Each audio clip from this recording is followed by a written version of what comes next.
Hello friends, आज हम बात करेंगे एरिका पाम के बारे में। एरिका पाम की गर्मियों में किस प्रकार देखभाल कर सकते हैं और एरिका पाम को गर्मियों में कितनी सनलाइट की आवश्यकता होती है और कौन-कौन सी खाद एरिका पाम को सबसे प्यारी होती है।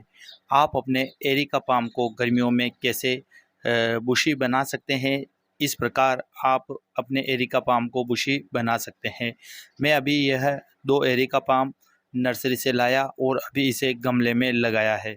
अब मैं कुछ टिप्स आपको बताऊंगा और आपके एरिका पाम भी जो इस पिक्चर में दिख रहे हैं वैसे एरिका पाम घने और बुशी हो जाएंगे।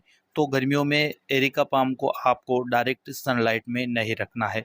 अगर आप डायरेक्ट सनलाइट में एरिका पाम को रखते हो तो इसकी पत्तियां पीली पड़ना शुरू हो जाएगी। जैसे नर्सरी में इसे डायरेक्ट सनलाइट में रखा गया था तो इसके पत्तियां पीली पड़ना शुरू हो गई है। तो आपको एरिका पाम को ऐसे स्थान पर रखना है जहां इसे डायरेक्ट सनलाइट नहीं मिले, यानी सनलाइट रोशनी इसको डायरेक्ट सूरज की रोशनी नहीं मिले। और अगर बात करें फर्टिलाइज़र की तो आपको इसके अंदर 3 सबसे बेस्ट खाद बताऊंगा एरिका पाम की, जो सबसे प्रिय खाद होती है। सबसे पहले ओवरऑल सबसे बेस्ट होती है गोबर की खाद, जिसमें नाइट्रोजन भरपूर होता है। आप एरिका पाम को हर 15 दिन में एक बार गोबर की खाद दे सकते हो। इसके अलावा अगर आपके पास में गोबर की खाद नहीं है तो आप इसे वर्मी कंपोस्ट भी दे सकते हैं। वर्मी कंपोस्ट आपको माह में एक बार देना है, लेकिन वर्मी कंपोस्ट के साथ आपको इसमें डीएपी के 10 से 15 दाने भी डालने हैं।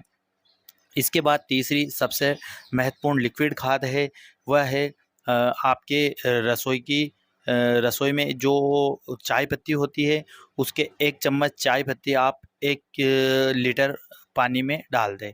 रात भर उसको भिगो के रखें और सुबह आप एरिका पाम में डाल दें। तो 1 माह में यह खाद आप इसे दे सकते हो।